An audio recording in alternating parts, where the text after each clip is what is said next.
Vamos a comenzar con un breve repaso de lo que son los órganos sexuales. Evidentemente, les había dicho que tenemos que ser pragmáticos en este momento. No podemos entrar en puntos de precisión muy profundos, especialmente en esto de los órganos sexuales. Conocer la estructura superficial, sí, evidentemente en odontología podemos hacerlo. Aquí tenemos un plano anteroposterior, o sería ese plano que es cortado de atrás hacia adelante, que divide el cuerpo en dos mitades, una anterior y otra posterior, recuerdan anatómicamente. Entonces tenemos ese corte, ¿no? El plano, ese corte anteroposterior, que nos va a permitir observar esta estructura, el aparato genital de las mujeres. Ustedes saben, para el estudio de los genitales femeninos, tenemos que dividir en dos grupos importantes. El primer grupo es que los órganos en la mujer son, por una parte, los órganos, voy a hacerlo a la vez, a la O, los órganos internos. Dos, tendremos los órganos externos, ¿cierto? Que serían también denominados secundarios. Algunos autores, los órganos internos, que estamos viendo esto, lo denominan órganos primarios, primordiales. Y los órganos externos serían los secundarios, que en un momento vamos a describir superficialmente. Bien, aquí podemos observar, miren, una estructura anatómica muy clara, de que vamos la presencia del útero. Esta sería la presencia del útero, fíjense, ahí tenemos al útero. La presencia de las trompas de falopio, ¿no es cierto?, que están en comunicación permanente, esto es obvio, con el útero. Luego vamos a observar, miren, claro, el útero tiene sus capas, que en un momento la describimos.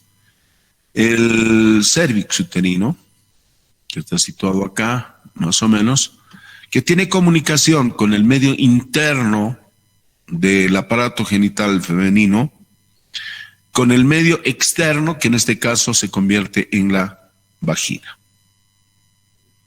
Está situada ahí la vagina.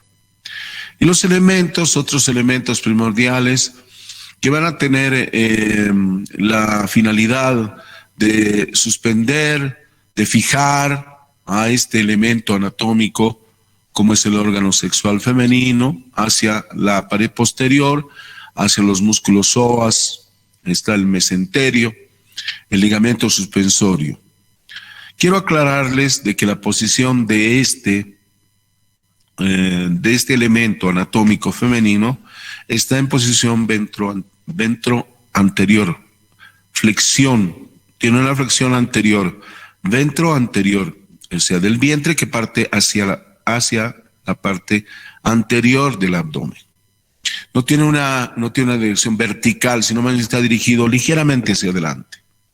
Bueno, esto es por los movimientos fisiológicos que en un determinado momento tiene que realizar el útero cuando se produce, por ejemplo, la menstruación.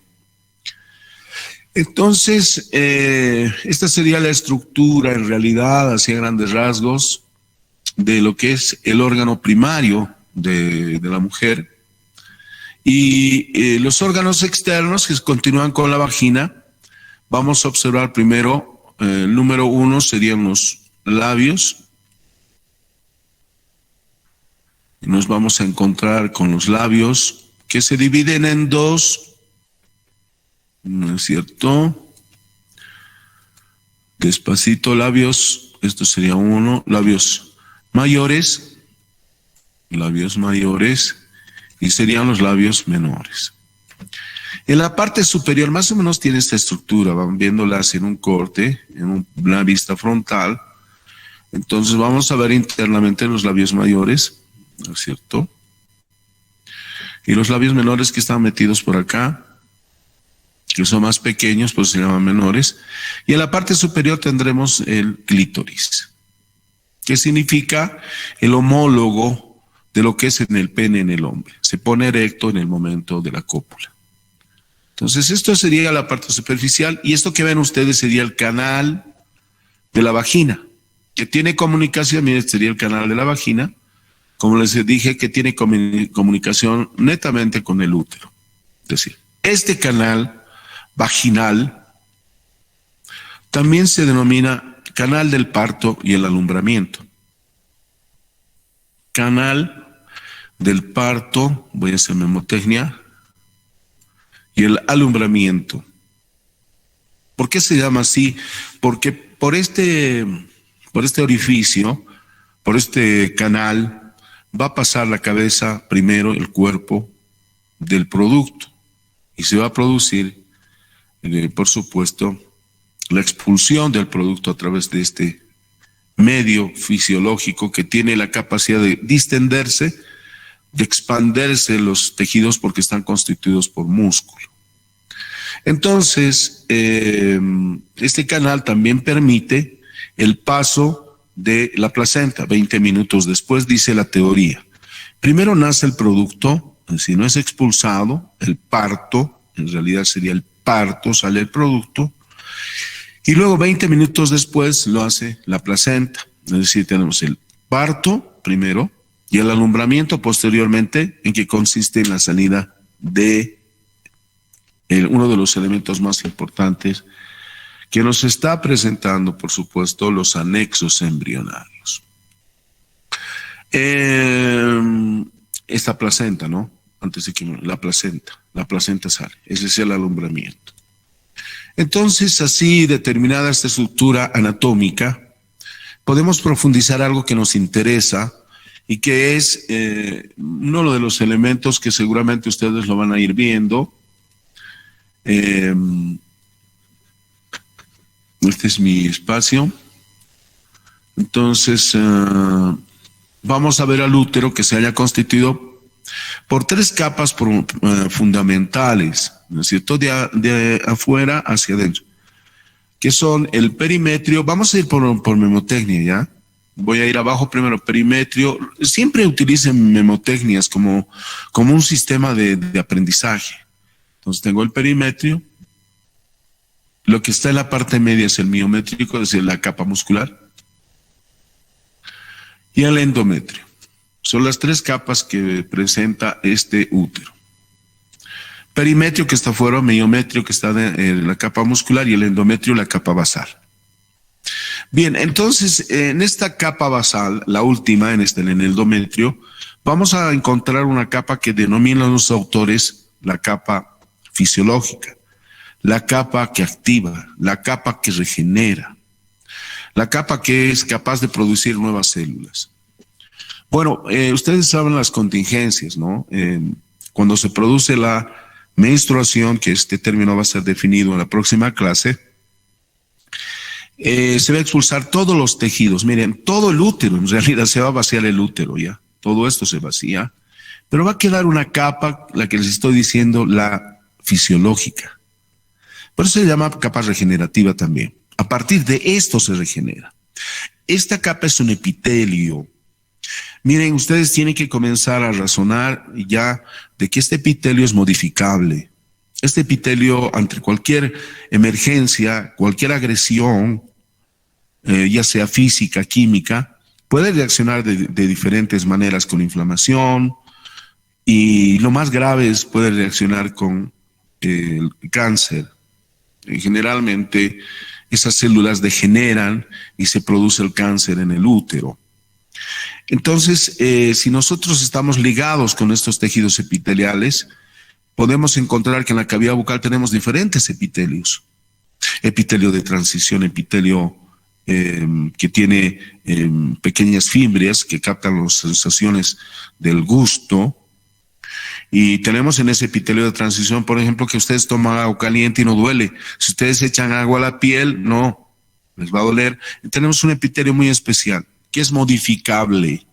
Por eso ustedes seguramente harán su análisis, que cuando hay personas que mascan mucha coca, o hay personas, claro, no son todas porque esto es genético, ¿no? Hay factores idiopáticos desconocidos que producen cáncer en la boca. No solamente la coca, sino también los mates, esos mates calientes que se lo toman, porque algunos profesionales suelen aconsejar de que no se tome muy caliente los alimentos. Esto te modifica la conducta del epitelio. Epitelio que es modificable. A eso quiero ir, que entiendan que el epitelio es modificable. Por eso que cuando vamos a cavidad bucal, que tenemos otro tipo de epitelio, puede ser modificable la conducta, porque se regenera intensamente. Bien, entonces tenemos el perimetrio, el miometrio y el endometrio. Entonces tenemos una capa que es esponjosa, una capa basal que sería la más profunda, una esponjosa, y una capa compacta. Capa basal compacta y esponjosa. Capa basal compacta y esponjosa. A nosotros nos interesa esta capa basal, porque a partir de esto se regenera nuevamente el tejido del útero y vuelve el ciclo ovárico. Ciclo ovárico que comprende dos fases. Les voy adelantando porque forma parte de la otra clase. Dos fases. Si hay fecundación, tendremos entonces que no existe la menstruación. Y si no hay fecundación, hay menstruación. Son las dos fases. Entonces, si el óvulo en este ciclo ovárico ha sido expulsado y uno de los espermatozoides fecundó, rápidamente a los cambios hormonales locales, las hormonas luteinizantes, las hormonas, la progesterona, los andrógenos, etcétera, todos aquellos se movilizan y evitan que esta capa sea expulsada. Entonces, si ustedes siguen con su análisis, quiero que analicen, y cuando lean, vayan al análisis, quiero que lo analicen. Vean que es muy fácil tomar la pastilla del día después, ¿no? He hablado de hormonas, ¿no es cierto? He hablado de hormonas. Si nosotros suprimimos esas hormonas, entonces el producto será desechado y continuará con el ciclo ovárico, es decir, la regeneración del útero. Esa es la pastilla del después, actúa así a nivel hormonal, ¿no? Y hay que analizar ese detalle que es tan importante, porque como profilaxis para ustedes, que los embarazos no deseados realmente son muy conflictivos y uno tiene que conocer su cuerpo para que no haga este tipo de conductas, no tener relaciones sexuales, tener mucho cuidado con su cuerpo. Es lo más santo que tienen las damas, y los varones también tienen que cuidarse, porque se pueden frustrar, su carrera, y entonces uno tiene que ser muy inteligente en el manejo de estas cosas, que después se ven envueltos en que tienen que ir a un médico, que les tiene que dar tal cosa, cual cosa, y es mejor, para prevenir esto, ustedes tienen que ser muy inteligentes, conocer qué pasa este detalle. No lo digo para que lo hagan, sino uno tiene que conocer fisiológicamente como un profesional en salud, porque muchas veces vienen pacientes con dolor de boca y comienzan a consultarte algunos aspectos que superficialmente puede, digamos, interpretarle y derivarlo a un ginecobstetra para que pueda tenerle un buen tratamiento y darle una explicación concreta, además clara, que tienen los profesionales en esa especialidad, ¿no es cierto? Nosotros somos guías, de repente, un elemento intermedio médico profesional que puede derivar a otro. Y partiendo de este principio también, fíjense que la señora puede decir, bueno, estoy en una semana de embarazo, entonces, ¿cuál será su conducta de ustedes si esto se actúa a nivel hormonal? Recuerden que cuando la madre está en etapa de gestación, en los primeros estadios, es decir, semanas, la madre va a tener muchas ganas tiene una sensación olfativa muy profunda. De la esquina dice, olfatea y dice, está viniendo el Juan Carlos. Y evidentemente ves el Juan Carlos, qué olfato tremendo. El sentido del oído se agudiza. Y otros detalles importantes, como por ejemplo el del gusto, que también lo tiene muy fino, el paladar muy fino. Entonces hay una serie de hechos y cambios que nosotros podemos darles como datos para que la mamá evidentemente se dé cuenta de que está gestando, porque muchas veces dice, no estoy gestando, creo. y comienza a dudar, ¿no? Tendrá una prueba, seguramente hará una prueba con un médico, si ese embarazo es correcto y va a ir para adelante. Pero para evitar de que nosotros tengamos el problema, primero observemos esto, analicemos esto y no podemos incurrir en ese tipo de errores. Hablaremos también de esto en un detalle muy importante en la práctica, de cuáles son los elementos que evitan la gestación. Hay diferentes métodos, diferentes técnicas que evitan la gestación. Especialmente, fíjense, cuando una pareja, cuando un matrimonio se une, tiene los hijos, que ese es nuestro motivo principal de nuestra vida. Si no estuviéramos presentes el amor de nuestros padres, nosotros no estuviéramos presentes en el mundo. Entonces, no podemos tener más de 2 hijos. No sé, si tienen 3, ya se convierte realmente en un problema económico fundamental, porque hay que darles la educación, lo principal a nuestros hijos, hay que alimentarlos bien. Entonces deciden hacer un tratamiento especial, ya sea con comprimidos, con inyecciones superficiales, también se hacen con ligaduras. Hay una serie de hechos que solamente el ginecobstetra puede determinar cuál de estos elementos debe tomar para poder evitar los embarazos no deseados. Generalmente lo hacen por eso, las ligaduras. Pero también quiero decirles de que esto es netamente ligado hacia la parte femenina. Pero en los últimos años se ha comenzado a hablar de que el hombre es muy machista, y evidentemente es esto. Si usted analiza racionalmente, vemos que todo tiene que partir por la madre, ¿no? Todo tiene que ser a la madre, y creo que creo que no debe ser así.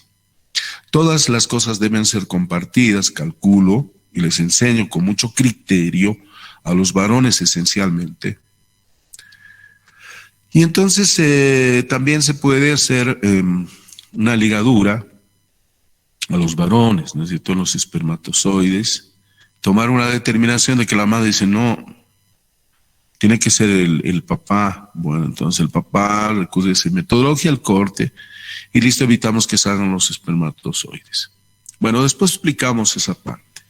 Creo que queda claro esta parte del aparato genital femenino. A ver.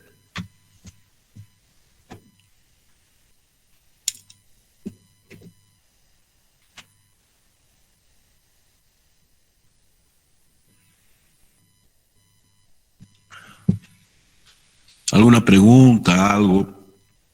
Tienen que estar afilados ustedes para agredirlo al docente. Doctor, ¿Qué tal? Buen día. ¿Todo buen bien? día, doctor. Sí, todo bien, doctor, gracias. Acerca de estas 3 capas uterinas, ¿podría dar un pequeñito repaso, por favor, de lo que acabo de decir?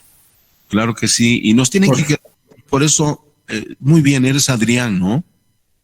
¿Estoy equivocado? Sí, doctor, soy yo. Adrián, ves, tengo la memoria. Imagínate cuando estoy en clases.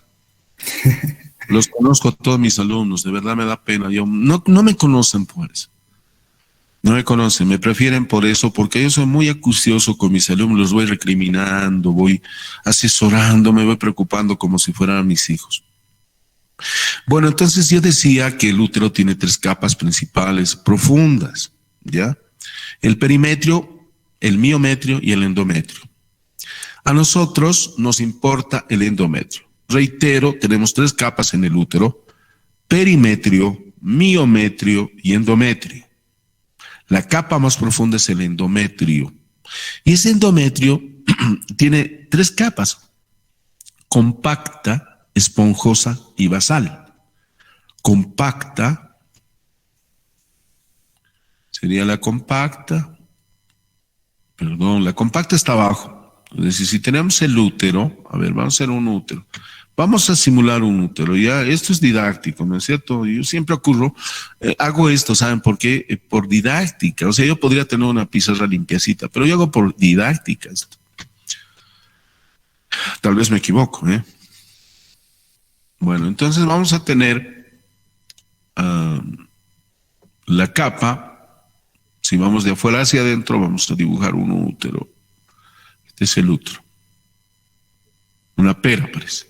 Dicen que parece una pera del útero. Bueno, entonces tenemos entre la capa profunda esta, que sería la capa basal. Tenemos en la parte intermedia la capa esponjosa. Y tendremos externamente la capa compacta. Comprendan que ahí tiene que sufrir cambios, por una parte. Esa capa externa tiene que ser fortificada. Además, la introducción del pene también. Y hay otros detalles fisiológicos que ocurren y esa tiene que ser compacta. Bien, con el ciclo ovárico van a suceder una serie de hechos. Fundamentalmente, no quiero inmiscuirme, yo quiero que ustedes me comprendan esto, solo diré cambios hormonales. Van a intervenir hormonas, diferentes grupos que son especializados, primero en la asimilación del producto en la parte más profunda del útero, en la pared póstero superior del útero, pero en ese caso es cuando el espermatozoide, este es el óvulo, y el espermatozoide fecunda este óvulo. Entonces tendremos fecundación. Inmediatamente habrá una transformación a nivel de los ovarios, ¿no? Se formará un cuerpo lúteo de la gestación, se llama, que va a ir a la circulación general y que inmediatamente va a evitar de que esta capa compacta o la capa basal se ponga activa. Se van a degenerar todas estas dos capas, pero excepto la compacta que va a producir la recepción de ese producto. Bueno, es por una parte. Por la otra, si no hay fecundación, no hay el cuerpo amarillo, no hay secreción de la progesterona, por lo tanto esta capa basal, que es la capa fisiológica, la capa activa, la que se regenera, va a proceder a regenerarse. Entonces va a comenzar otra vez el ciclo sexual, el ciclo ovárico va a comenzar otra vez a crecer otra vez, se va a regenerar con la capa esponjosa, la compacta y el útero otra vez. Y entrará en una etapa gravídica. No. Ahora, bueno, también en la práctica voy a tratar de que ustedes, vamos a prepararla muy bien esta práctica. Vamos a tratar de que ustedes aprendan cómo se controla. Hay una serie de métodos para evitar la gestación, el embarazo, pero de acuerdo al tiempo, de acuerdo a un cronograma, de acuerdo a un calendario, cuándo deben tener relaciones sexuales, cuándo no. A ver, no voy a dar tiempo y espacio, solamente en la clase que tenemos que, les voy a emitir las próximas. Entonces vamos a ver que si ustedes, no tienen la capa compacta y esponjosa, van a pasar un determinado tiempo en regeneración del tejido del útero. Ahí tienen como 7, 8 días donde se puede tener relaciones sexuales, porque claro, ¿dónde va a implantar el producto? Eso se utiliza simplemente la lógica. Es decir, la señora está en plena etapa de menstruación, elimina las capas. Entonces, ¿dónde va a anidar el producto? ¿No? Entonces, ahí pueden tener las relaciones sexuales con mucha tranquilidad, sin ningún problema. Pero fíjense, esto tiene días, ¿no es cierto? Entonces, eso no me quiero adelantar porque si no nos vamos a conflictuar con esto. Tiene ciertos días donde sí, donde al final digo no, ¿no? Ya se ha regenerado otra vez el útero y puede haber la expulsión de un óvulo y claro, por supuesto la fecundación. No sé si tienen otra y vamos a pasar al aparato genital masculino.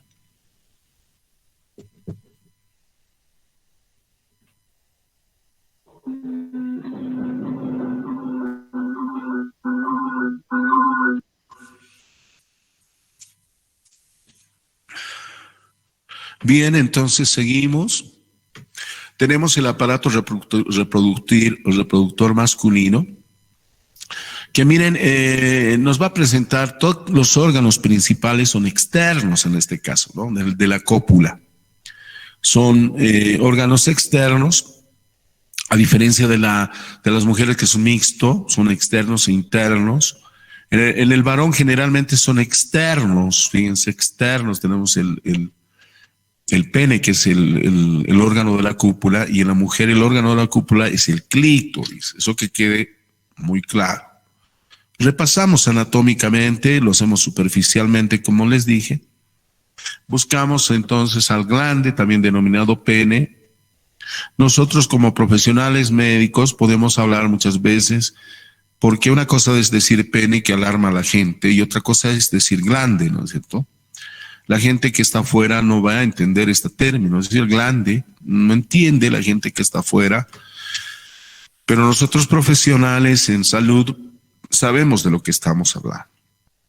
Entonces tenemos el órgano de la cúpula, el glande, que tiene con sus diferentes conductos, que además, miren, se me pasó por alto, la vagina tiene dos orificios, un orificio, la vagina propiamente dicha, estoy volviendo atrás, la vagina propiamente dicha, y el otro, el conducto que permite la expulsión de la orina. Son los dos conductos que permiten su se supone que el canal más amplio es el de la vagina y el de la expulsión de la orina, que es el conducto en este caso, el conducto expulsor, el conducto deferente, que permite la expulsión de la orina, es más pequeño. Acá en el sexo masculino, volviendo a nosotros, tenemos el glande, que también tiene doble función y que ocupa el mismo canal. Eso queda claro. No es un doble canal, es un solo canal por donde se expulsa el semen y donde se expulsa la orina. A partir de la vejiga y a partir también de la vesícula seminal, dos elementos que se hallan conectados por un conducto, primero el eyaculador y el otro conducto deferente, donde se expulsa a través de la uretra el orín. Entonces tendremos otro elemento, la próstata, que quiero que lo conozcan bien los varones, y que es bueno que como profesionales en salud y aplicativo debe ser muy cuidada. Dice la literatura, use pero no abuse. Es decir, ¿a qué se está refiriendo esto? Digamos, tener relaciones sexuales en forma normal sin abusar. Pero hay contradicciones porque el cuerpo humano es tan extraño que uno no puede saber cómo va a reaccionar un cuerpo, un ser humano. Hay diferentes reacciones fisiológicas. Entonces, esta próstata que tiene un tiempo más o menos prolongado de vida, que comienza en la pubertad a funcionar permanentemente, a medida que pasan los años entra en un periodo de degeneración, lo mismo que pasa con el útero, degenera el útero. Entonces, al degenerar, como son células, reitero, miren, ojo al piojo que se va al peine, como son células epiteliales, suelen modificarse, ¿no? El organismo es tan raro que en algunas personas causa lesiones, se inflama y luego viene un proceso de inflamación crónica y luego se produce el cáncer. Cáncer de próstata. Miren, y con gracia, y esto es como hacerlo algo ameno. Yo tengo varios de mis compañeros que salen y dicen, bueno, me han operado, dice, ¿no? Y no sé, nosotros somos perjuiciosos, ¿no? No vamos a decir que me han operado de la próstata. Entonces dicen, me han operado de la vesícula. Pero para la vesícula tienes otro cambio posicional. ¿No? Tu posición no es la de agacharte. Tu posición es otra. La posición de cuando te operan es ligeramente encorvado y comienzas a caminar. Es típico de la próstata cuando te operan. Entonces, generalmente hay muchas personas que deciden hacerlo esto porque el médico les está inflamado, ¿no? Hay signos y síntomas que determinan que la próstata está delicada. Es como un globito que se infla, se desinfla. Se infla, se desinfla en cada relación sexual. Se infla toda la vida, entonces eso se modifica. Hay que tener cuidado mucho, por eso voy a este detalle, y para explicarles a sus padres y decirles que siempre si tienen algún dolor al orinar o orina muy seguido o tienen otro problema, rápidamente tienen que asistir a un especialista para que les haga el examen. Bueno, son los conductos, ¿no? Otra, las glándulas de Cooper, que están situados fundamentalmente cerca hacia los testículos y suelen proporcionar elementos de lubricación que van a permitir que las glándulas primarias maduren y se depositen en las capas profundas de las gónadas. En este caso ya esto no es gónada, porque estamos determinando ya el pene, estamos determinando el escroto y también tendremos los testículos, ¿no es cierto? Derechos e izquierdos, que nos va a permitir, por supuesto, el estudio de las células primordiales masculinas, ver si tenemos, por ejemplo, de aquí hacemos una leve extracción en el semen, podemos hacer la extracción y llevar a un elemento, se me escapa en este momento, y desplazarlo en este portaobjetos, desplazar y hacer la tinción correspondiente para ver la cantidad de cromosomas que tenemos X. El nombre tendría que ser así, ¿no? XY, XX, Y, XX, y así tendría que tener, ¿no? Una serie más o menos equiparativo entre los cromosomas X y los Y, ¿no? Para que posteriormente, cuando viene un cromosoma que tenga cromosoma X, mujer, y en la otra oportunidad, eventualmente varón, pero existe la posibilidad de que solamente tenga cromosomas o Y en mayor cantidad o X, por eso verán que ustedes, algunas parejas tienen dos hijas y al final un hijo, finalmente de tanta lucha, porque quieren tener también un varón. Yo tengo un primo que en paz descanse. Él decía, yo quiero un varón, cuando se casó. Así, claro, yo quiero un varón, así bien machista. Pero lamentablemente la vida a él le dio primero una dama, primero otra chiquita y otra, 4 niñas, y nunca le pudo dar un varón. Y luego él, quizás por su poco conocimiento, decía, mi mujer no puede. Y esto no es así. Ustedes se dan cuenta que el varón es el que determina el sexo y el que no podía era él, ¿no? Después le explicaron y no quería entenderlo tampoco. Siempre andaba echando la culpa a su señora, y eso no era correcto. Nosotros los varones tenemos ese problema también, y otros problemas que tienen las mujeres, como es lógico y como es esto en la vida. Los cuerpos, fíjense, hay dos tipos de cuerpos, ¿no es cierto?, que son importantes porque cuando hay excitación del hombre se llenan de sangre estos cuerpos, y el pene se pone erecto, el glande se pone erecto, y luego viene la cúpula. Bien, esto sería a grandes rasgos de lo que vamos a tener como aparato reproductor masculino. No podemos profundizar uno por uno, porque tenemos que conocerlo de manera superficial, y más que superficial, fisiológicamente. Esa es la intención que debe haber con nosotros, es la perspectiva de la Facultad de Odontología. Hay otros temas que nosotros son relevantes y que no podemos dejar de pasar. Esto es, en plano general, los órganos sexuales, y que ustedes se dan cuenta, tienen algunas diferencias sustanciales con los de las mujeres, porque del hombre los testículos están externamente, los ovarios en las mujeres están internamente, o sea, hay similitud entre testículos y ovarios, porque son los órganos que van a proporcionar las células ya maduras, óvulo y espermatozoide, óvulo el ovario y espermatozoide, donde están los testículos en la edad de la pubertad, donde comienza la actividad sexual determinada genéticamente con mensajes que van hacia la hipófisis. Vamos a entrar a la gametogénesis, ¿les parece? Antes de que, no sé si suelen preguntar algo, pero en la práctica nosotros vamos a hacer un poco el tema de cómo se controla la natalidad. Salimos en campañas los odontólogos al campo, siempre lo hacemos una proyección, o por lo menos hacíamos, ahora no se hace nada. Pero ojalá que vuelva esta metodología de salir al campo, donde ustedes se van a encontrar con diferente tipo de gente, donde a veces suelen tener que explicar estos detalles que estoy hablando, profunda y superficialmente como profesionales en salud. A ver.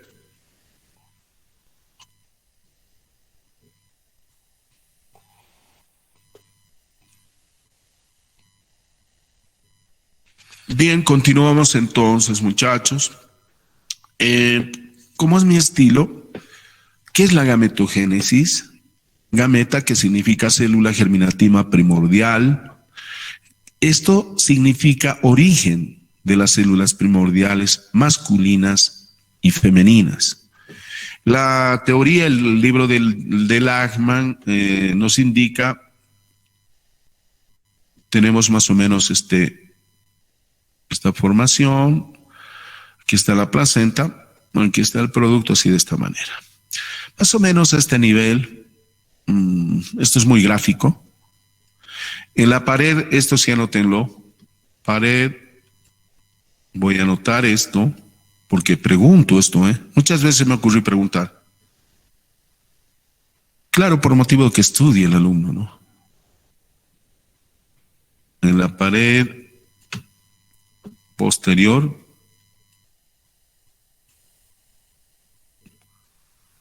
vaya memorizando, pared posterior.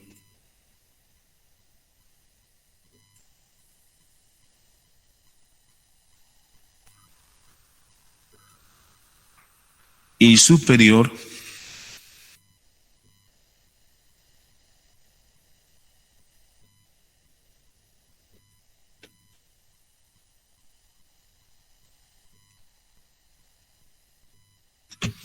Del saco vitelino. Este es el saco vitelino. Teóricamente, gráficamente, didácticamente, pared posterior superior, pared posterior, pared. Ahora memotecnia. Pared posterior superior del saco vitelino, es decir, PPP-SSB, memotecnia. Más o menos al final de la tercera semana, comienzo de la cuarta, hay un movimiento, estoy hablando de periodo embrionario, fíjense, ¿no? Ya vamos al periodo embrionario, final de la cuarta, comienza una proliferación intensa. Tanto en el varón como en la mujer, es obvio, pero hay gonada indiferenciada todavía. Se proliferan células, grupos celulares primordiales, se multiplican, se dividen y se migran, miren, migran por movimientos amiboideos de aquí de esta pared posterior superior del saco vitelino, tercera y comienzo de la quinta semana, de la cuarta semana, migran por movimientos amiboideos, es decir, así. ¿No? Migran así, varios, no solamente uno, muchos, millones, muchas células, y van a buscar a las gónadas. Estas serían las gónadas y aquí se introduce. Y me voy a quedar ahí otra vez porque si no vamos a entrar al ciclo ovárico. En el varón se depositan profundamente, se dividen, se multiplican, se dividen y otros van a llegar a maduros, lentamente van a madurar, lento, hasta llegar a la pubertad. Entonces ahí me quedo. En el varón, aquí se reproduce y se reproduce. Pero ¿qué pasa en la dama? Llega, se reproduce y necrosan, se mueren. Llegan, se reproducen y mueren. Es decir, que la mayor parte de la vida de esas células primordiales en la mujer desaparecen. Necrosan, mueren, esas células desaparecen por un hecho fisiológico, por un hecho genético. Entonces, de los más o menos 4 a 5 millones, al final llegamos a 40,000 a la época de la pubertad. La mujer en la pubertad tiene 40,000 óvulos que tienen que ser distribuidos equitativamente en cada ciclo sexual con la expulsión de uno. Eventualmente pueden haber 2 expulsiones de los óvulos, eventualmente, o 3, no sé, cuando hay modificación fisiológica inexplicable, idiopática, desconocida. Eso pasa. En el varón se depositan, en la mujer no. Comienza la necrosis, comienza la regeneración rápidamente. Entonces, fíjense, tiene otra fisiología la mujer respecto de lo que es la reproducción en el ser humano. Bien, así se forman estas gametas o los gametos, por eso se llama la gametogénesis, en la pared posterior superior del saco vitelino. Cuando tercera semana, comienzo de la cuarta, luego movimientos sinovideos, al final llega a la quinta semana en la profundidad de las gónadas. Ahí se reproducen en la mujer y también en el varón hasta llegar a la puerta. Muchos años tienen que pasar, ¿no es cierto? Y en la mujer tantos años desperdiciando tantos grupos celulares que solamente al final llegan como 40.000. Esto viene como simplemente una acotación que seguramente ustedes van a sacar en sus datos, en el estudio que tengan. Gametogénesis, en realidad, voy a tratar de hacer anoche estaba leyendo con mucho detalle para proporcionarles, siempre se escapan a veces los detalles. El desarrollo de un individuo para su análisis comienza pues con la fecundación, ¿no es cierto? Cuando se fecunda ya hay el desarrollo de un nuevo ser. Por eso hay una discusión muy ardua entre la Iglesia Católica, las iglesias en general, con la otra posición que tienen profesionales, madres y la sociedad en general, de que cuando se corta este proceso y está en este estado preembrionario no pasa nada, no está el Juancito ahí, no está la Juanita, no está nadie, no está la Salustiana, no está el Carlitos, no hay nadie. Pero si ustedes hacen análisis profundo, ya está el Carlitos ahí, está en etapa de células, ¿no? Y cuando deciden eliminar estas células, dicen, bueno, las he eliminado y todos tranquilos pasan por alto como si nada hubiera pasado. Análisis profundo de los cientistas, de los eunucos, de los intelectuales, nos indican de que no es así porque ya tenemos ahí un nuevo ser, que lo estamos eliminando a destajo. Y es más, cuando crece y desarrolla, lamentablemente se cortan bracitos, pies, cabezas y se tiran en un aborto. Por eso, la verdad les digo yo como profesional y como profesor de embriología, bueno, les digo la verdad, no lo hagan jamás, no hagan eso. Enfrenten pues su error. Si han aprendido ahora que se estoy enseñando y que no deben hacer, enfrenten su error. Porque eso me parece una cobardía, un hecho que no debe hacérselo, que ustedes tienen que cuidar su cuerpo. Su cuerpo es sagrado de las mujeres, sagrado. ¿Saben lo que estoy hablando? Es un templo, una iglesia. Bien, entonces este desarrollo del individuo comienza con esta fecundación, un acto que se refiere a la unión del espermatozoide del varón y el ovocito de la mujer, que dan un origen a un nuevo ser, el cigoto. Bien, ahí tenemos entonces que estas células ya maduras, estas células que habíamos hablado, donde se originan, en un determinado momento tienen que cumplir una función, aunque muchos no la cumplen, la función de la fecundación. Entonces, estas células, miren, estas células primordiales, tienen que cumplir una serie de hechos que son fundamentales. A ver, una serie de hechos que son fundamentales para su desarrollo y para su aplicación fisiológica. Entonces tendremos de que primero las células masculinas y femeninas deben presentarse, deben prepararse. La célula, por ejemplo, una célula masculina es de menor tamaño, porque posteriormente, miren, tienen que adquirir una cabecita y una cola, un segmento intermedio del cuello. En la mujer, en cambio, la célula es más pequeña y esta célula va a ampliarse, va a tener mayor tamaño, inclusive visible al ojo, 120 micrones de diámetro, se puede observar a simple vista. Entonces, por una parte, este espermatozoide va a liberar líquidos y se va a formar con propiedad el espermatozoide liberando líquidos. En cambio, en las mujeres se va a introducir líquidos y otros elementos, glúcidos, azúcares, imaginen ustedes. Crece y va a tener un estado, una forma, un tamaño, que posteriormente va a ubicarse a punto en un proceso de modificación del útero a punto de ser expulsado. Sí tendremos la ovulación y por el otro lado, la diferenciación de los cromosomas. Entonces, en este proceso de esta gametogénesis, no quiero complicarles porque voy a ir a lo concreto, esto que es la parte superficial, donde ustedes van a tener que leer, pero yo voy a lo concreto, lo que quiero que aprendan. Este es el fundamento para que luego explique en una base más fácil, una base que necesito que conozcan. No necesito que me conozcan en profundidad, por eso hablo de esto como fundamento nada más. El primer paso que tiene que producirse es la meiosis, ¿no? La meiosis y también la mitosis. Son dos términos que son diferentes.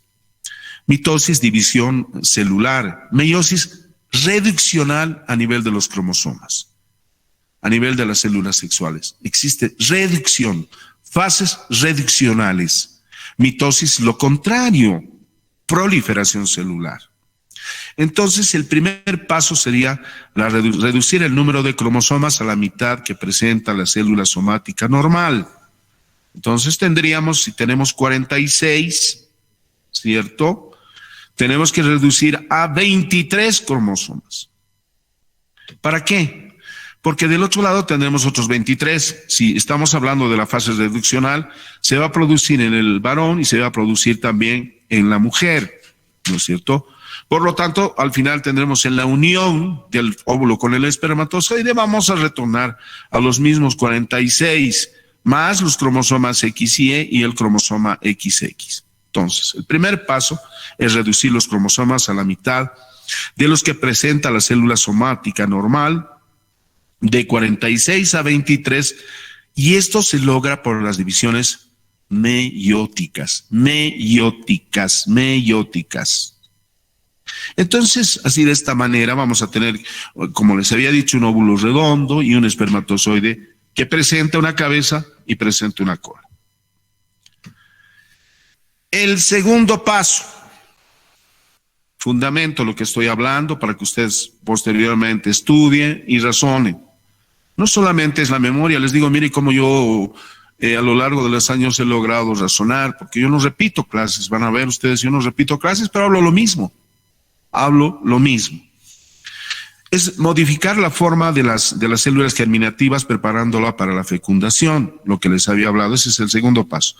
Entonces hablamos de una célula voluminosa, tiene que ser un poco más grande, 120 micrones más o menos, el óvulo y el espermatozoide con la cola, porque en cada eyaculación, miren, se depositan cierta cantidad de espermatozoides en la vagina y estos tienen que ser transportados hasta más o menos hasta el espacio que presenta las trompas de falopio, la ampolla de la trompa, donde se va a producir el fenómeno de la fecundación. Por lo tanto, los espermatozoides tienen que ascender, tienen que dar una velocidad y alcanzar finalmente la ampolla y luego fecundar. Y luego se desenvuelven los procesos naturales, es decir, la unión y la división, inmediatamente se divide en dos, 23, y luego vuelve la meiosis y luego la mitosis y luego la implantación. Eso lo vamos a explicar posteriormente. Entonces, la célula somática, es decir, de soma, contiene 23 pares de cromosomas, es decir, un número diploide. Diplos de 2. En la normalidad, cuando empieza, si ustedes me han comprendido, en la normalidad nosotros seremos 23 de la mamá, ¿cierto? 23 de la mamá. A ver, estamos siendo muy rápido. Tendremos 23 de la mamá, 23 del papá, 23, diplos, 2. Diploide. Pero esto se tiene que, cuando hay la división de los cromosomas, se vuelve haploide en la división meiótica. ¿No es cierto? Se vuelve haploide. Y luego para volver al otro estadio, estas células se tienen que duplicar a 4. Y explico cómo. Voy por pasos. Primero, es diploide, tenemos 23. Segundo paso, se duplica y esto es en condiciones normales, serán 46 y esto será un individuo normal, el que nace, el que tiene en condiciones normales más los cromosomas X y Y, X X, ¿cierto? Este proceso es fisiológico e interno.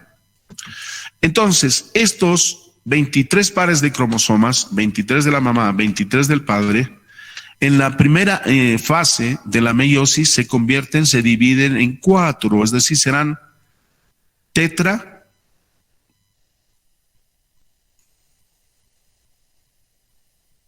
tetraploides, es decir, 4, ¿cierto? De estos 4 se van a reducir solamente a 2.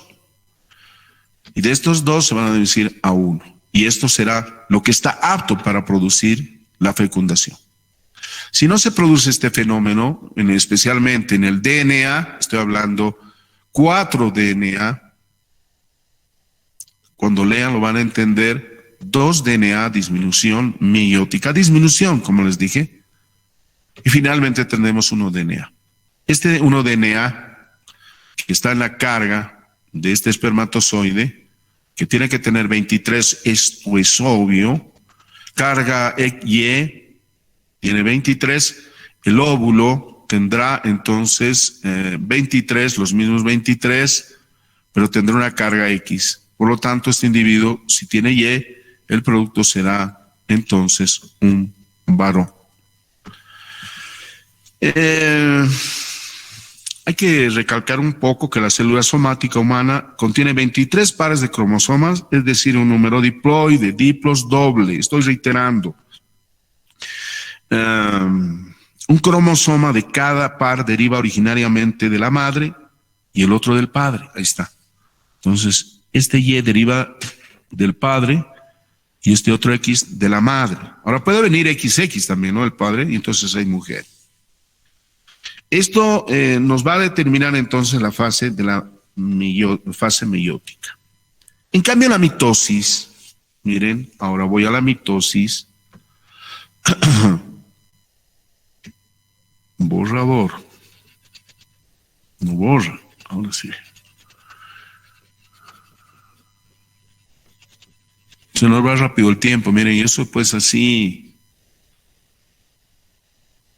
Quizás a otro le gusta ya pasarlo rápido, a mí no tanto así. Entonces tendremos la mitosis, muchachos, que es la división geométrica. Recuerden siempre esto, y eso me enseñó mi profesor, el doctor Ángel Poveda, que es jefe de cirujanos del Hospital de Clínica, eso lo pueden encontrar, doctor. Gran profesor, muy buen profesor, realmente admirable, talentoso, embriólogo. Entonces él me decía que la mitosis es la división geométrica progresiva, ¿no es cierto? De 2 en 2. División celular, digamos que. Si te preguntan a la calle, ¿qué es la mitosis? Es la división celular. Entonces, 2, 4, 6, 8, 16, ¿no? Entonces, si hay fecundación, fíjense rápidamente, esta célula tendrá pronúcleo masculino, pronúcleo femenino, será varón, será mujer, y está determinado X y Y, digamos, X y aquí Y. Entonces, se va a producir la división celular, ¿cierto? Se va a partir en 2. Se partirán 2 células, tendremos 2, ¿no es cierto? 2 células. Y así sucesivamente 2, tendremos 4 células. Ahí está. Y entonces así 4, 8, 16. Cuando llega al estadio de 16 ya son un grupo considerable de células, por lo tanto tendremos más o menos esta estructura. Y por esta forma, si ustedes han visto una mora, se denomina mórula. La mórula. Y esa mórula se diferencia en los tejidos porque ya internamente están determinados ectodermo, endodermo y mesodermo, que son las hojas germinativas que le van a proporcionar todos los tejidos. Ya internamente están diferenciados, no se ven, pero los grupos celulares están ahí. Están ahí. El ectodermo superficialmente se dice, la masa muscular, el mesodermo intermedia, y el endodermo, los epitelios de revestimiento. Entonces esta mórula se transforma en embrioblasto, y el embrioblasto, claro, ya nos determina, ya podemos observar al ectodermo, al endodermo y al mesodermo. Y hay otro grupo celular que el profesor Lucio Dávalos Crespo dice, es el mesénquima, que son células totipotenciales. Es decir, ya no tendríamos estos tejidos, sino añadiríamos uno más, que es el mesénquimo. Entonces la mitosis, a lo que voy, mitosis nada más resumido, concreto, explicativo, didáctico, es la división celular geométrica progresiva de 2 en 2. La meiosis es la disminución de los cromosomas mediante la duplicación inicial tetrapoide 4, se duplican 4. Es obvio, fíjense, porque uno proviene de la madre y otro del padre. Se duplica 2 de la madre, 2 del padre, para luego volver a una división, ser diploide otra vez, uno de la madre y otro del padre, y volver a ser uniploide, solamente uno, para que se cumpla la genética, que uno proviene de la madre y el otro proviene del padre. Nada más que es una fase reduccional, la meiosis.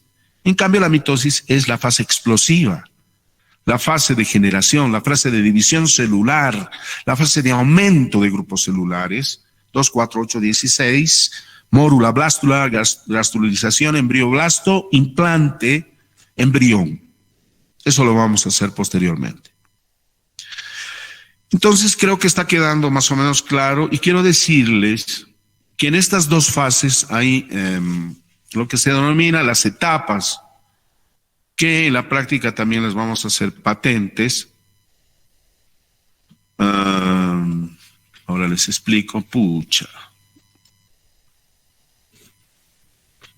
Vamos, no quiere borrar.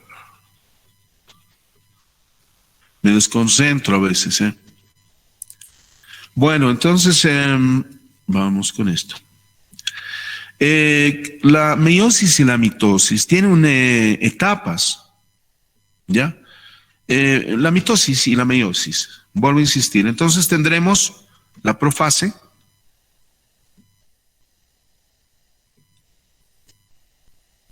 la prometafase,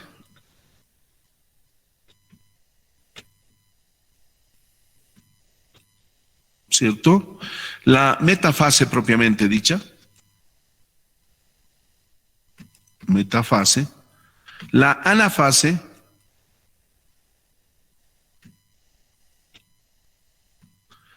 la telofase.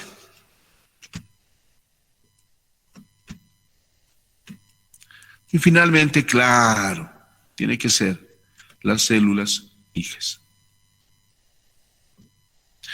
Entonces, si nosotros, y seguramente ustedes van a ver el libro que les he proporcionado, van a ver que los cromosomas son los elementos primordiales para esta división, porque son los que en la etapa, por ejemplo, quiero que ustedes estudien, no les voy a facilitar todo, nos vamos a encontrar con espermatozoides disueltos totalmente por aquí y por allá y buscando sus pares homólogos, sus pares que cada cromosoma tiene. Y luego viene la prometafase, estos cromosomas se comienzan a desarrollar, se desenrollan, ¿no? Y van en busca de sus pares cromosómicos. Y en la metafase van a ver ustedes, y esto le estoy dando superficialmente porque quiero que estudien, vamos a tener que van al plano ecuatorial ya los dos cromosomas homólogos en plena etapa del crossing over, el intercambio de material genético, y luego viene en la etapa de la anafase la separación de estos cromosomas. Me tendrán que estar estudiando también, le estoy facilitando, yo creo que me estudien esto. Ahí se separan, y luego viene la telofase, donde los cromosomas se van a ubicar a este nivel, a la parte superior. Y vendrán posteriormente las dos células hijas que habíamos hablado. Bien, vamos a seguir con esto y rápidamente. Aquí voy a sacar algunos conceptos de los autores. Este tema es la gametogénesis, recuerden.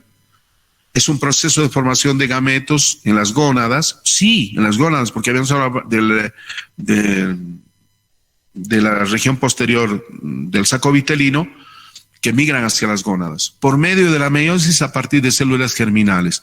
Las células germinales del saco vitelino parten movimientos hemoideos, gónadas, y comienzan la meiosis, lo que les expliqué, 4, 2, 1, 4, 2, 1, todo el tiempo será así. Mediante este proceso, el número de cromosomas que existen en las células germinales se reduce a diploide, haploide, sí, y existe un previo proceso tetraploide, haploide, diploide, haploide. Tetraploide primero, tetra de 4, tetraploide, tetraploide. Es lógico, porque no solamente soy yo, es mi mujer también, porque mi mujer también tiene lo mismo que yo. Primero es, por eso digo, haploide, 1, después diploide, se duplica, pero como somos mamá y papá, son tetraploides, son 4, pues, ¿no? Entonces, tengo que hablar de 4. Si voy individual, no. Será lo que está diciendo aquí, ¿no es cierto? Primero haploide, luego diploide.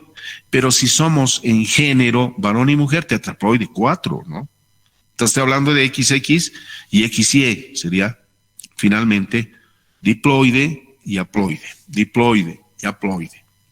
Entonces, la mitad de los cromosomas que contiene una célula normal de la especie que se trate, en el caso de los humanos, si el proceso tiene como fin producir espermatozoides, se denomina espermatogénesis. Entonces, el origen de las células masculinas sexuales se denomina espermatogénesis. Espermatogénesis. ¿Y se realiza dónde? Hemos hablado ya anteriormente, en los testículos. En el caso contrario, si el resultado son óvulos, se denomina ovogénesis, es decir, origen de las células germinales sexuales primitivas en la mujer. Ovogénesis que se viene realizando en los ovarios. Ahí estaba lo que les estaba hablando y seguramente ustedes me van a comprender posteriormente cuando lean, porque tienen que leer. Ven, se está situando en la interfase, que es más o menos el periodo previo a la profase y la metafase. Los investigadores dicen, ¿cuándo vamos a estudiar a los cromosomas? En la interfase. ¿Cuándo vamos a estudiar a los cromosomas? En la interfase. O también se estudia entre el periodo comprendido entre profase y metafase, para comprender mejor a los cromosomas. Entonces, las fases son profases, profase, cromátidas hermanas, se van a buscar. Luego se van a, como dice aquí, seguramente lo están mirando ustedes, las fibras en uso. Cromosomas condensados, llenos de ávidos de vida, llenos de cromatina, intercambian su material genético, finalmente se dividen y se sitúan en plano ecuatorial, vean, y finalmente tenemos los hijos, se dividen estos cromosomas. Entonces tendremos esos periodos comprendidos en profase, metafase, anafase y telofase. Este es el resumen de todo, no me interesa nada más. Todo el entorno que le he dado pueden aprender y dominar, digamos, mientras sean alumnos. Pero como profesionales ya no podemos ir a ese detalle tan profundo porque nosotros somos odontólogos y no podemos estar haciendo énfasis en esto. Digamos, yo como docente tengo la obligación de saber, pero ustedes como alumnos, ¿cuál es su prioridad de conocer? Ahí estamos, es bien fácil, ¿no? Vayan, describan, tienen 2N, ¿no es cierto? 2N y 4N, 2N, 4N, 2N, 4N, 2N, células hijas, el óvulo. Entonces vamos, primero, recuerden 2N, aquí está 2N, aquí 2N. Les digo que entre los dos hacen 4, ¿no es cierto? Si digo de los dos son 4, pero prefiero dividirlo, entonces no me confundo, digo, entonces solo hablaré de mí. De mi persona, yo hablar de esto, no me interesa del otro. Entonces, sí soy primero 2N, diploide, DNA. 2DNA. DNA es el elemento primordial del cromosoma, ¿no es cierto? 2DNA. Sigo con el 2DNA, NN. Finalmente vuelvo a reproducirme 4DNA. 4DNA, que son las células hijas. ¿Por qué son así? Porque tenemos 2X, que es mío, 2Y, que también es mío, que forma parte de la reproducción. Tendremos, entonces, las células hijas reproducidas, los espermatozoides, XX y XY. Y en la mujer todos son con carga X, 2 y 2, ¿no es cierto? Listo. Entonces tenemos eso, que tenemos que conocer nada más. Ya no nos interesa nada del resto, cuando ya sean profesionales. Vamos a la estructura del cromosoma. Lachman dice que un cromosoma madura por aproximadamente en 64 días. Los espermatozoides, al ser en el ser humano, son de forma piriforme, de una pera, están entendiendo, piriforme, de una pera. Solo sobrevive a un medio ambiente cálido, aunque entre 1 y el 3%, o sea, de temperatura, 1 o 3%, debajo de la temperatura corporal, son las únicas células en poseer un flagelo. Esto se le ayuda a hacer en una célula con alta movilidad, capaz de nadar libremente. Se compone principalmente de dos partes, una cabeza y un flagelo. Está la cabeza, la pieza intermedia y el flagelo. ¿No es cierto? Ahora aquí podemos encontrar el núcleo en la cabeza, el acrosoma, que es la parte más distal, que ese acrosoma se perfora y luego libera ciertas enzimas para pasar más rápidamente. Posteriormente lo explicamos. Las mitocondrias, ustedes saben que es la fase de alimentación, de respiración, y la parte media y el flagelo o cola que le va a permitir. Ahora, pueden haber modificaciones en este flagelo que le hace más lento en su tránsito. Hay espermatozoides enfermos que tienen dos colas, pueden haber bicéfalos, etcétera, y ya forman parte de las anomalías de los cromosomas. Lo más importante que dicen los que saben, que el cromosoma, el espermatozoide puede vivir 24 horas teóricamente. Es decir, que una muerte es muy rápida, su muerte, o incluso otros 12, porque es muy lábil, muy delicado. A diferencia del óvulo, que puede vivir hasta 48 horas y oculto mucho más. Y entonces viene la confusión cuando se entra en la etapa de gestación.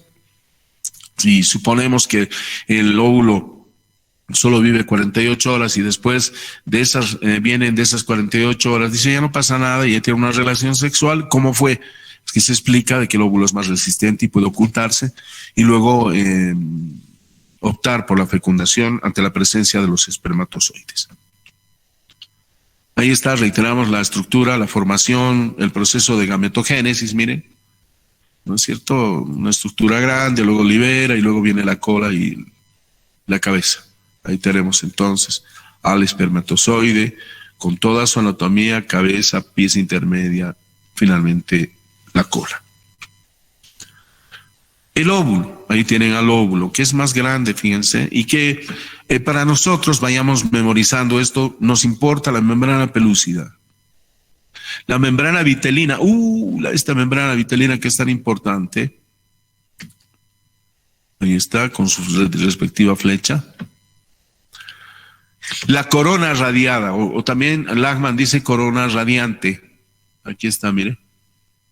Que es importante. Son las fases donde el espermatozoide tiene que atravesar liberando sus enzimas. Un corpúsculo polar que forma parte integrante de la fisiología, el metabolismo, especialmente de la membrana vitelina.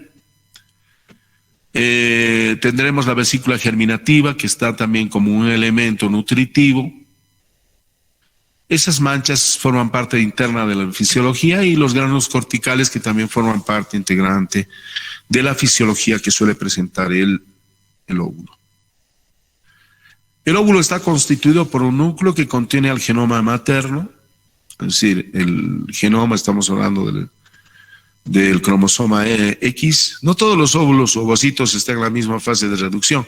No, en la división no todos están iguales. Uno está en la primera etapa, profase, el otro está en metafase, es decir, hay de acuerdo a la llegada, de acuerdo al crecimiento y al desarrollo de cada estructura de los grupos celulares primordiales. La membrana plasmática es otro de los elementos que forman parte integrante de esta célula. La membrana vitelina, porque ahí se fusiona, ahí se desaparece, ahí se queda estancada la cola del espermatozoide, por ejemplo. Aunque Dávalos dice que la cola cuando ingresa se decapita y se pierde. No sé, tienes una terminología más o menos, ustedes leen, van a ver eso. Bueno, entonces la corona radiante, que les había explicado, que es el primer segmento donde llega el espermatozoide.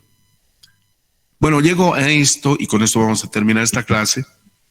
La clonación es, ya en este caso ya no tendríamos que hablar, miren, si ustedes hacen, vuelvo al análisis, quiero que analicen. Ya no vamos a hablar de dos células altamente especializadas. No hablamos de eso ya. De las células somáticas que puedo tomar una de la madre, otra en un ovocito de la madre, o puedo tomar una célula somática de la madre y un ovocito de la misma madre, en todo caso esa clonación son idénticos, igualitos y recontra igualitos. Puede parecer que la clonación es un fenómeno de laboratorio relativamente reciente, pero la palabra viene de la antigüedad del término griego que significa retoño. Es decir, mi retoño, cuando suelo decir a mi hijo, diré, ese es mi retoño, empleando otro término como una sinonimia de hijo, ¿no? A principios del siglo XX se utilizó el primero para designar injertos vegetales, clon. O sea, se ha comenzado con los vegetales, también tomen en cuenta esto. Posteriormente pasó a utilizarse también en otros microorganismos. La historia de la clonación. La primera clonación en el mundo animal fue realizada en 1952, a partir del óvulo de una rana. Ahí tiene el gráfico, ¿no es cierto? Pues saco la rana y de la misma rana una célula somática y luego la activo, ¿no? Entonces, en la Universidad de Pensilvania, quienes después del éxito logrado continuaron haciendo clonación en ratones. Es decir, ¿cuál era ese fundamento? Yo saco, como digo, un óvulo de una rana y tengo otra, de su cuerpo saco una célula somática y como les había dicho anteriormente, lo activo con una batería y luego eso entra en fase de división y luego tiene que ser llevado a un útero. Claro, estas primeras etapas no tenían éxito. Llegaban a Mórula y tac, muertos, indio en tierra, no fructiferaban, no desarrollaban más allá, hasta que posteriormente ya la oveja Dolly fue uno de los experimentos más notables de la clonación. Como en todo el mundo uno tiene que tener la ética y entonces la clonación tiene que tener ética, la bioética. Es una disciplina de la ética cuyo objetivo es el estudio de la vida como valor supremo y trascendental. Se preocupa principalmente por la dignidad humana y busca la promoción y el cuidado de la salud en armonía con los valores humanos. Eso tienen que meterse en la cabeza ustedes, porque nosotros, futuros odontólogos, tenemos que tener ética. Si tenemos un tercer molar retenido en ángulo y está muy profundo, hay que decirle la verdad al paciente. Si voy a hacer una corona de oro que quiere que se le haga al paciente, le haré de la corona de oro de los 18 quilates que he prometido. Tengo que tener una ética, tengo que tener una conducta que me permita a mí que mi vida sea de manera clara, transparente y posteriormente no tenga problemas. La ética y la clonación tiene un proyecto bioético muy importante. El debate bioético incluye los siguientes temas. Primero, o sea, ¿por qué clonamos a un ser humano? Estamos en una fase de investigación. Luego se cuestiona el aborto, según lo que les estoy formulando, sus primeros conceptos, y ya están entrando prácticamente en el periodo embrionario. ¿Por qué el aborto? ¿Acaso la vida no tiene que proseguir? ¿Para qué el aborto? No tengo que tener ética como profesional médico si voy a realizar aborto o no, más allá de lo que la ley pueda decir. Yo no realizo abortos, punto. Las circuncisiones, es decir, ustedes saben que los japoneses, los africanos, el glande llega con una telita de repliegue en el glande, que en muchas ocasiones no se retrae y hay que hacer una circuncisión. Y la circuncisión se hace fisiológicamente a medida del tiempo, pero ellos prefieren hacerle mucho antes. Entonces, cortan y ya tienen la circuncisión. Los derechos de los animales que son empleados, o sea, los ratones, ranas, ahí tienen sus derechos también, o sea, de acuerdo a nuestra bioética, ¿no? La donación de órganos, drogas, la eutanasia que por piedad muchas veces uno tiene que eliminar a un ser humano que está sufriendo mucho con cáncer, no sé.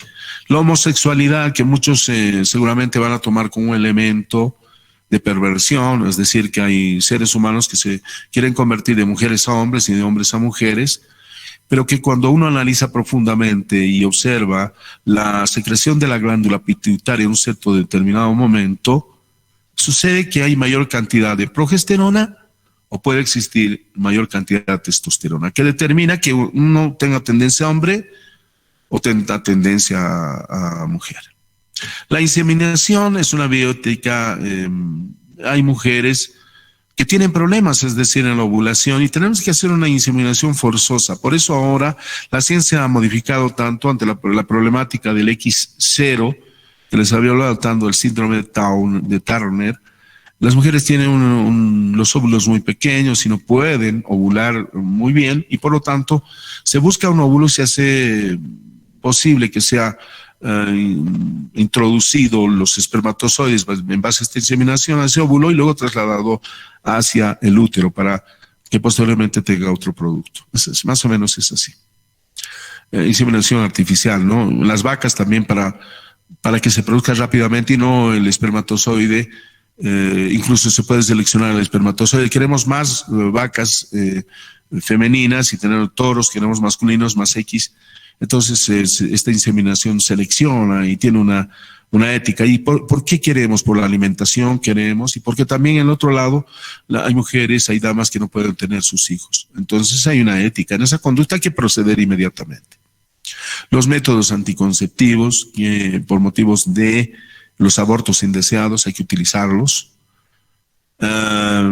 Quimeras, es decir, la quimera es algo utópico, un sueño, quimera es un sueño.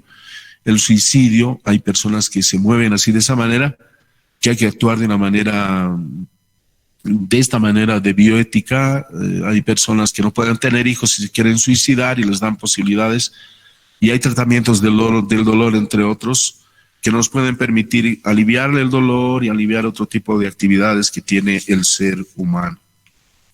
Ahí está, miren, idénticas, igualitas, son la oveja Dolly, la que fue creada y que posteriormente murió muy joven, con artritis y algunos otros problemas. Seguro a esta altura de la vida no lo he podido ver en ningún momento, en ningún lado, porque no se vierte más información. Yo quisiera que se vierta más información respecto de nuestros genes Box, que son los principales para las células madre de la tercera dentición, que tenemos que estar atentos a eso.